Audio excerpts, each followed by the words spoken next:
Hey knitters, sometimes you need to start a project in the center and work outwards. A great way to start these projects is with Judy's Magic Cast On. To begin this cast on, you need a long tail. Here's my tail. And then you need the yarn, of course, that is attached to the ball. We're going to leave that up at the top because it is going to go over the top needle and the tail is going to go over the bottom needle. So you do need 2 needles. In this case, I'm using a circular needle with a long cable and I'm just holding the 2 ends side by side. You could also use 2 circular needles or double point needles. So the yarn attached to the ball is going to come over the top needle and the tail is going to go underneath the bottom needle. I'm going to use my index finger of my right hand to hold this loop on. That's actually the first stitch. I'm going to hold the yarn in the slingshot position with the tail on my thumb and the yarn attached to the ball on my index finger of my left hand.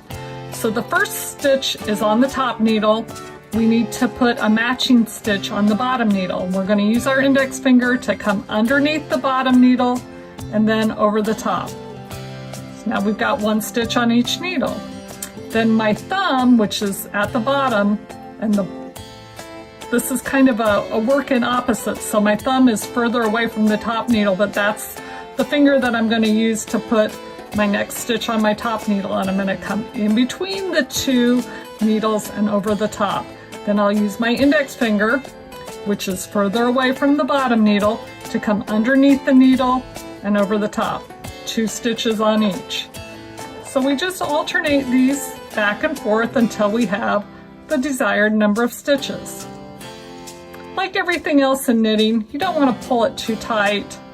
You want it to be snug, but not so tight that it's impossible to knit. We can count our stitches to make sure we have the same on each. 2, 4, 6 on the top, 2, 4, 6 on the bottom. So you continue this with this method until you've got the desired number of stitches. There are a couple of applications that Judy's Magic Cast On is used for often. One is toe-up socks, because you don't want to have a seam along your toes on socks. It makes them a lot more comfortable that way. I've got a new pattern coming out for a shawl, and that shawl begins in the center. With the socks, you probably are only going to cast on 8 to 12 stitches on each needle. With my shawl, it's a long rectangular shawl, and it starts with 160 stitches on each needle. So in that case, I placed a marker on each needle every 20 stitches, just so that I didn't have to count all of the stitches over and over again.